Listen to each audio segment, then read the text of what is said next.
rewindotoɓe boowal ganni renndo pinal e neesu moƴƴere Allah e mon on bismama e nder nde ɗo tongode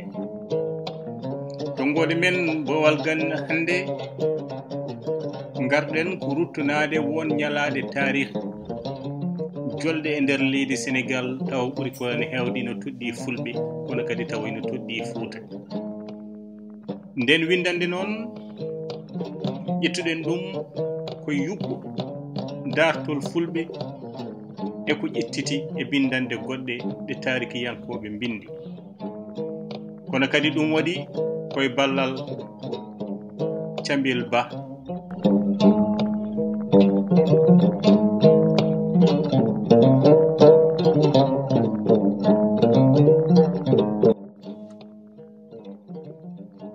Mo yurniti yoge defte tubakoɓe ha e defte tarikiyankoɓe mawɓe winduɓe e dow nundal ina gandi ñalaɗe mawɗe mbaɗi e tarihi wonande fulɓe kono kadi ñalaɗe mawɗe mbaɗi e tarihi wonande Fuuta ɗen ñalaɗe e ɗen kitale battinɗe hakkude tubakoɓe arnoɓe e waali nokku en tawaɓe ko ɗen ñalaɗe jiɗɗen artude ko adi fof ko lewru janvier 1878 hitande ujunere temedde jeetati e capanɗe jeeɗiɗi e jeetati nden hitande ko nden Ibra Almami kañum e Ismaïla Siley ciifodiri nanodiral hakkude mumen e Saint-Louis woni e laamu tubako lewru février 1878 ko nden ɓokki e walalde pawa jungu taw fawi hen jungu ko Ibra Almami lewru avril 1878 Ndiaye Baro subta lawol ɗimmol ngam wonde Almami Fuuta nanodiral waɗa e ciifodiral to banggue keeri hakkude Tooro e Law ngal ciifodiral sifno ɗum ko hakkude lamtoro Samba Hani e Ibra Almami e lewru juin 1878 arɗo guiril biteɗo Samba Gumel wara to wasettaki koye nden hitande kadi tubakoɓe wonnoɓe Ndar Neli Boyel Mogdad e Samba Ngumo to Makkatal Mukarram Mamadou Mbobo nela to France lewru juillet 1878 woni cankugol lamtoro Samba Hani lewru octobre 1878 Mamadou Mbobo suɓa yo won lamtoro lomto Samba Hani eɗen mbawi wiide ɗon lefol ngol diwɗi hakke lebbi tati ha lebbi nayyi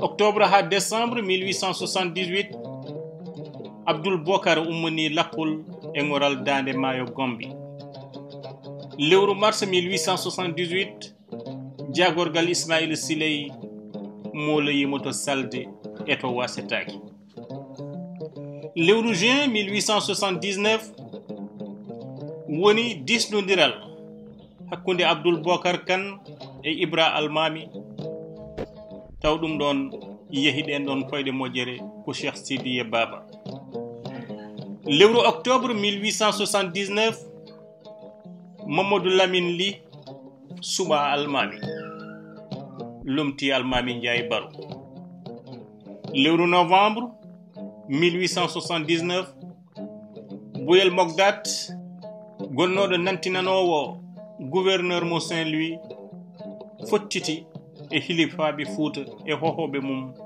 ngal potital wonno koto Mbola Ali Siidi e lewru décembre 1879 lappi e ɗanle mbaɗi wonande tubakoɓe wonnoɓe ɗo biteɗo Jacques Mare biteɗo Montey ɓe mbaɗi lappol to Fuuta e to Ferlo janvier ha lewru mai 1880 ɓe mbaɗa disnodiral ngam darnugol ɓoggol télégraphie taw ngal disnodiral ɓe mbadduno ɗum koye Ndiaye Sour. lewru février 1880 almami Bocara Sade kañum e kono mum hoolama to wiyete Koussalan ɗum koye nder Niani. E on saha tubako biyeteɗo Boilev fottiti Abdoul Bocara Kane nokku biyeteɗo Dembankaani. E lewru avril 1880 commandant mo Matam yani e Bara Madi. lewru juin 1880 woni piltugol ɓoggol télégraphie ha Salde. E lewru juillet 1880 Hamme Gaye Siry Sall arti e nder Toro waɗi jilluto Saint-Louis o jagga toon o soka caggal mum o nawa to Nioro. lewru août 1880 Elimane Ndiaw kono Abbas Fall kañum ne kadi feeri fayi Nioro. E lewru octobre 1880 gouverneur Brière de l'Isle waɗi jillu mum e Fouta. E on saha hewɓe hohoɓe kame ardinoɓe Fouta cali Bisma Demo. yanti hen kadi to banggue ɓoggi télégraphie baɗetenoɗe to Ɓarga e to Diaba duppa. E on saha ɓe liɓi almami Mamadou Lamine ɓe jaltini ɗum kadi hoore fooɗe. E lewru janvier 1881 Bara Madi wara o wara noon koye haare witende Jamme Ndiaye.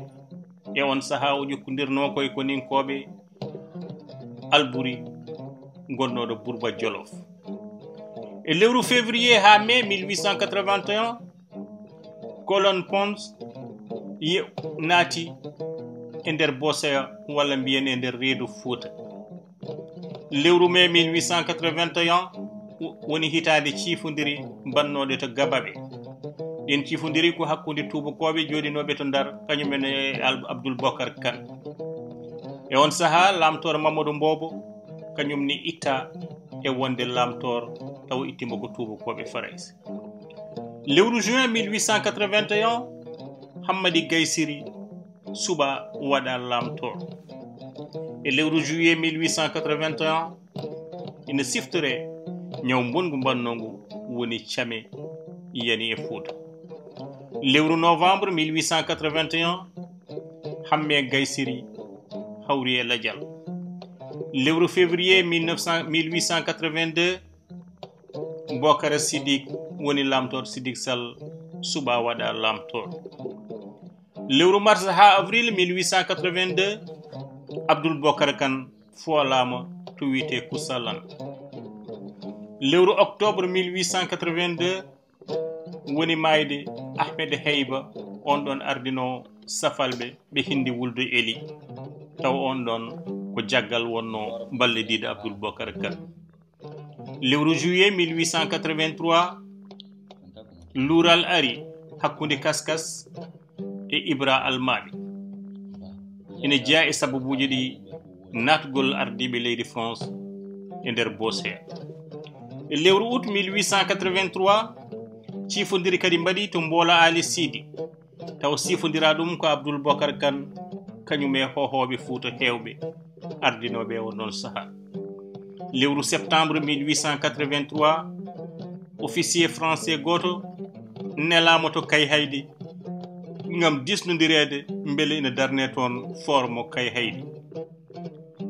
lewru octobre 1883 luural kadi ari hakkude Ibra Almami hakkude mum e Kaskas ngal luural kadi ɓamti. e lewru novembre 1883 Abdoul Bocar Kane mbo Dabiya naati law o yani e Mbumba kono noon koninkoɓe Ibra Almami poolimbo to nokku biyeteɗo Gollere. e ballal tubakoɓe Faraysi Dabiya odeji yana bonna kañum e Kaskas e Hayre Mbar. lewru décembre 1883 Albouri Ndiaye neli koninkoɓe mum ummiɓe Jolof ngam jaggonoyde junngo Abdoul Bocar Kane. lewru février 1884 ceerno Mamadou Saydou Kane biyeteɗo Mamadou Dada suɓama ngam ardade province mo Dimat. Lewru mai 1884 fimde nanodiral rufde ndiyam sallige fitinaji mbaɗi hakkunde bour Saloum biteɗo Guédel Mbodj kañum e Sayer Matiba. E lewru juin 1884 Abdoul Bokar Kane e ballal koninkoɓe ummiɓe Jolof kepti mbumbo kono noon hola kadi to lugge. E lewru juillet 1884 catonnière française jokki kadi lappol mum e nder Fouta. E lewru août 1884 lappol koninkoɓe leydi France jani e hayre law bonni ɗum kañum e guri halayɓe kewɗe. Lewru novembre 1884 Mamadou Abdoul Bokar Kane natani rumo e nder bunde Sénégal o yani e nokku biyeteɗo Tour Himme.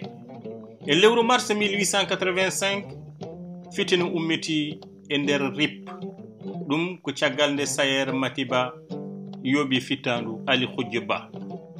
Lewru avril 1885 woni cifodiral badgal hakkunde Bourba Jolof Albouri kañum e tubakoɓe. E on saha Mamadou Abdoul Bokar Kane ina tawtora ɗum nde sifande nde waɗate. Samba Nguma ko nden feri fay Nioro kañum e ɓesgu mum fof o fooli koninkoɓe Ibra Almami e on saha kadi nanodiral arti hakkunde makko e Abdoul Bokar. E lewru juin 1885 ceerno Mamadou Saydou ga e province Dimat itta e wonde gardiɗo province o haɗani ɗon tan kono kadi ɓe cokimo. E lewru août 1885 Albouri walliti no feewi Sayer Matiba waɗi cifodiri bannode kadi to hoore fonde hakkunde Abdoul Bokar Kane e tubakoɓe. E lewru novembre 1885 woni kadi piltugol ɓoggol télégraphie jangol ha Bakel.